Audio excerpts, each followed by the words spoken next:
Yo, what is going on, guys? Jordy back with another T3 video. Today I'm going to be going over my Super Season 1 damage tier list. If you guys didn't see my video yesterday, I went over all of the Vanguard heroes in the game. Now we're going to be moving on to damage. The next one will be flankers, and then the final video will be support in this sort of mini tier list video series.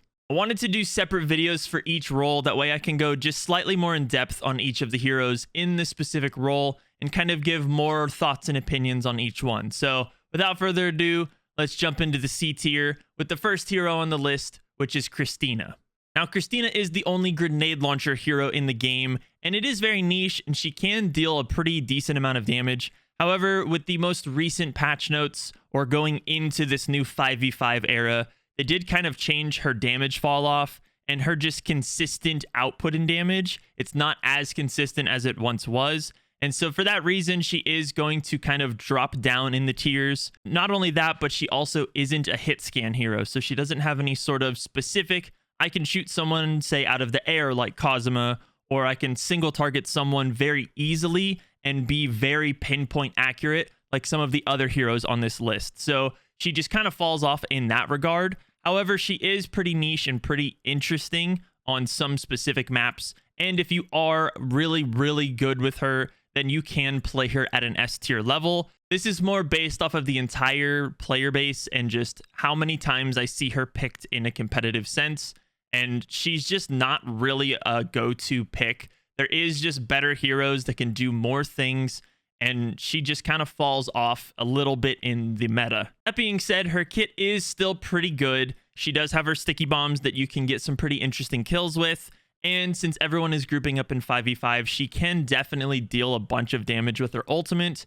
And her new little jump thing with 5v5, her second ability, is actually pretty cool too. You can get out of situations, or you can fly over points and drop your ultimate. There's a bunch of fun things you can do with her, but I feel like that's what she just is. She's just kind of fun, very niche, not really the best damage go-to pick. Now, before we move into the B tier, I want to preface that the 3 heroes I have in B tier and the 3 heroes I have in A tier, they're all kind of interchangeable depending on your play style, who you feel comfortable with. This is just more strictly my opinion rather than actual fact, but this is also just something that I see a lot of relevance in the meta and all the games that I've played. So starting off in the B tier, we have Judex. Now, Judex is still very viable, don't get me wrong. And like I said with Cristina, if you are very good with Judex, then you can play her at an S tier level. However, she just kind of feels a little lackluster with her only having 4 bullets in her gun, and you have to constantly be reloading. Yes, her passive does kind of kick into that and gives you a little bit of healing. However, I just feel like she's not as strong. I don't think that her second ability was really what we were thinking it was going to be. It does kind of have a little bit of a utility where you can slow down some people, maybe a charging in fade or whatever the case may be. But I feel like there's just better heroes on the list that kind of do exactly what Judex does, but just at a stronger rate. However, her ultimate is the thing that she has going for her. The Fire of Judgment is super strong on either a control point or even a cart, and you can get some really crazy kills. I feel like she's just not as prominent with only 4 bullets. But this, again, is just my opinion. I feel like she's just not as strong as some of the other contenders on the list. And so that's why I put her in B tier. Moving on to the next hero in B tier is Mark. Now, Mark is actually really strong right now because he does have his skateboard. It allows him to kind of be more of a flanker, and he can actually deal some pretty decent damage. I just feel like his consistency is not as strong as some of the other heroes. And without his second ultimate, I feel like he does kind of fall back into the B tier. I feel like his second ultimate was just so much better than his first. And so he could change if we get the second ultimates back in the game. He could move up in the list. He is definitely really strong with his skateboard and the flanking mechanics to him. I actually did a video about Mark recently. I just feel like he kind of falls a little short. The increase he received in his ammo capacity also kind of helped him, but I feel like before he got those changes, he was a C tier hero, and now it's just making him slightly better. However, if you do get consistent with him and you can actually be a lot more accurate with him, you can play him also at an S tier level. I just feel like personally he doesn't kind of meet up to standards as some of the other heroes on the list. So that's why we put him in B tier. But next on the list is Hua Ling. She is also the other B tier hero. I feel like Hua Ling was an S tier hero before all of the changes. She was absolutely one of the most go-to picked heroes in the game. And now she just kind of falls a little short as well. I feel like there's just better options with Ossas. Like, Ossas is just the better sniper. And even though Hua Ling does have some niche things with her backflip and being able to go invisible and kind of get out of fights, I feel like it's very easy to flank her. And she doesn't really have that short game play where you can kind of play up close or even in that mid-range level. She just kind of strictly is a sniper, or maybe like medium to far range. But as soon as you kind of close the gap with a flanker or anyone like that who can play up close and a little better than Hua Ling, she just kind of falls off and she'll lose that fight a lot more often than not. So unless, of course, you are crazy with her. But just then again, that is kind of the general thing with all of these heroes, is if you're really good with them, then you can play them on S tier. But for me specifically, and just how I've seen kind of the meta shaping up, I feel like she's just not as much of a go-to pick as some of the other heroes on the list. Her ultimate is really strong in 5v5. You can get some really nice double, triple kills with it. But for the most part, there is just better picks. And so that's why we leave her in the B tier. Moving on to the A tier, the first hero up on the list is Hunter. We all know Hunter has been crazy forever.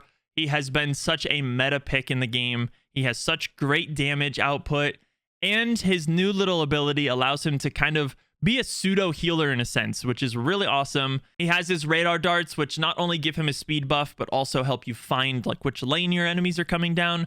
So that is really helpful. Just having more of a utility to him and getting information for your team is very, very strong.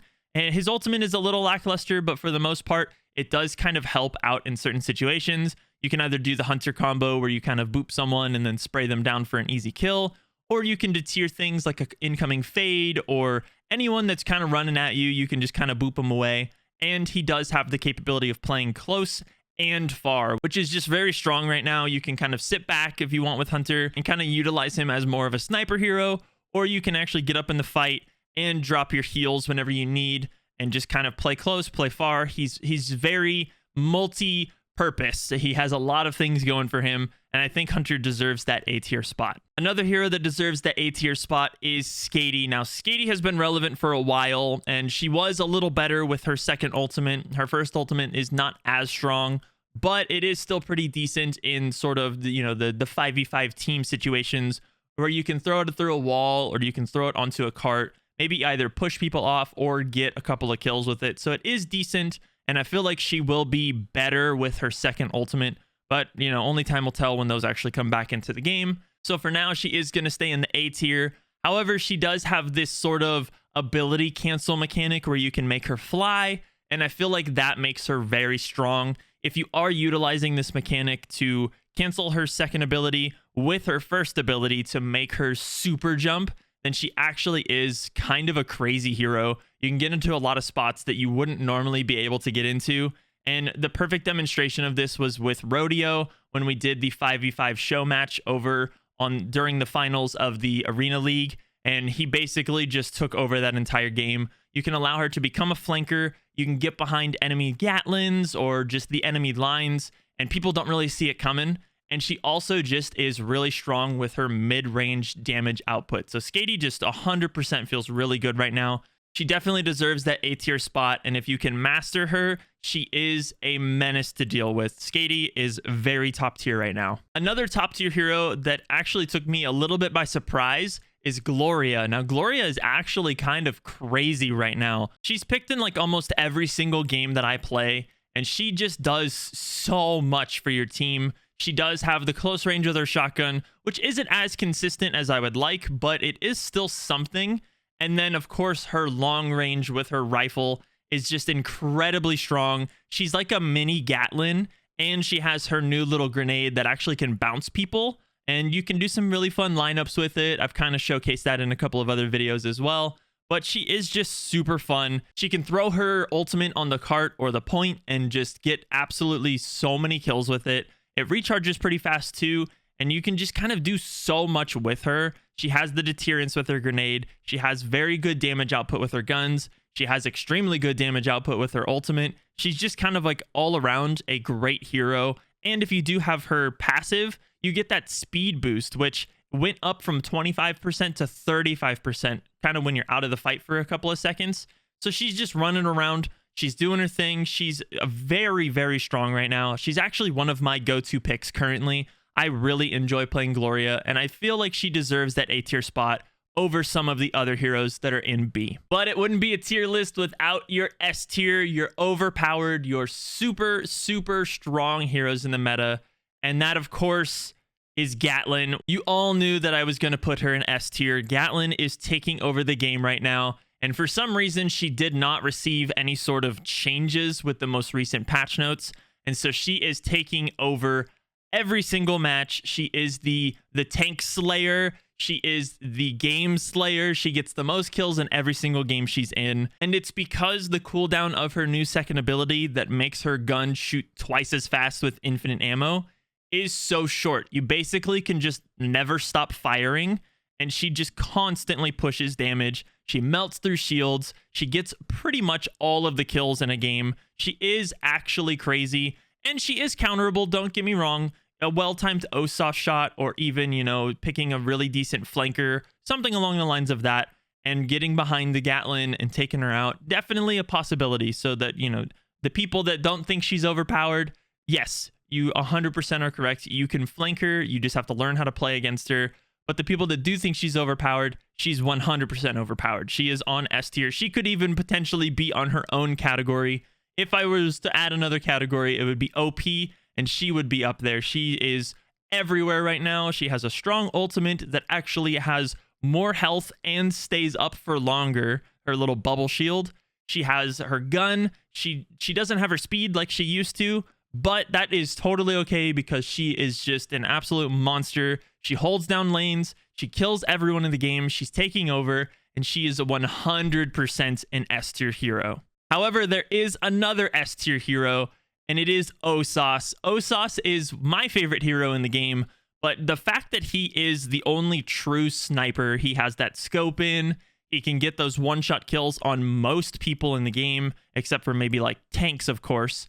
But he just has so much going for him. You know, his smoke has a very interesting, unique utility to it where you can block damage. Another thing that I like to tell people with Ossas' smoke is that it turns off auto fire. In a way, it doesn't actually turn off your enemy's auto fire, but if they can't see you, then their auto fire won't work. So in a way, it sort of turns off auto fire.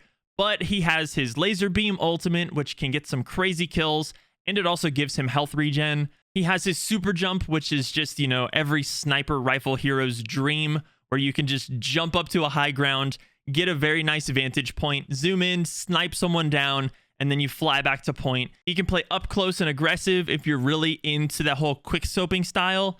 He can also play from far ranges. He is just an absolute monster and 100% an S tier hero currently. He's picked in almost every game.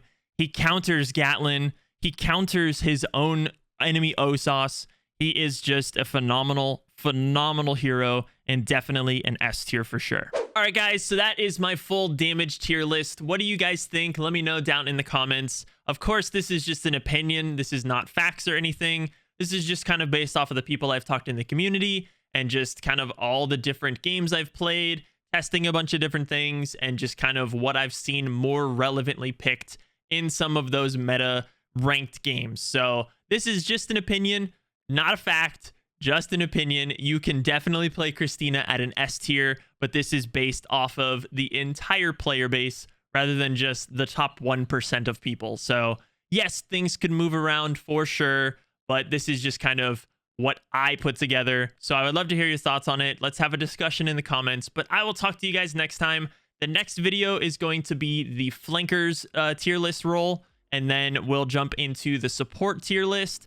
And then we also should have a Judex lucky draw video coming out tomorrow night. So stay tuned for that. Got a lot of content coming your way, but I'll talk to you guys later. Thank you guys so much for watching. And as always, peace out, guys.